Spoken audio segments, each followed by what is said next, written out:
রিমা নতুন ফ্ল্যাটে উঠেছে। চাকরির কারণে শহরের এক পুরনো অংশে ছোট একটা ফ্ল্যাট ভাড়া নিয়েছে সে।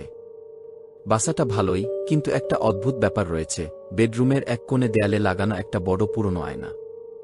মালিক বলেছিল এই আয়নাটা নাড়ানো যাবে না। বাড়ির সঙ্গে আসলেই থাকে এটা কি? রিমা মাথা ঘামায়নি।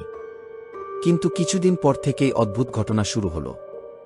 রাতে ঘুমানোর আগে আয়নায় তাকালেই মনে হতো ওটা তার প্রতিচ্ছবি নয়, বরং কেউ তাকে দেখছে। প্রথমে ভেবেছিল চোখের ভুল, কিন্তু প্রতিদিন রাত বাড়লেই আয়নার মধ্যে দাঁড়ানো রিমা একটু একটু করে ভিন্ন হয়ে যাচ্ছিল। একদিন মাঝরাতে হঠাৎ ঘুম ভেঙে যায় রিমার। সে দেখে আয়নার দিকে মুখ করে সে নিজে দাঁড়িয়ে আছে, কিন্তু আয়নার রিমা হাসছে। ঠান্ডা অচেনা এক হাসি। রিমা দৌড়ে আয়নার সামনে যায়, চিৎকার করে ওঠে, তুই কে? আয়নার রিমা জবাব দেয় না, শুধু হাত বাড়িয়ে দেয় কাচের ওপার থেকে। আর মুহূর্তের মধ্যেই সত্যিকারের রিমা টান পড়ে আয়নার ভেতর। তারপর থেকে রিমা আর বাইরে নেই। আয়নার সামনের রিমা সে রিমা নয়। ওটা কিছু একটা, যা এখন রিমার মুখ পরে ঘুরে বেড়ায়, আর রাত হলে আয়নার দিকে তাকিয়ে বলে, আরেকজন আসুক, আমি অপেক্ষায় আছি।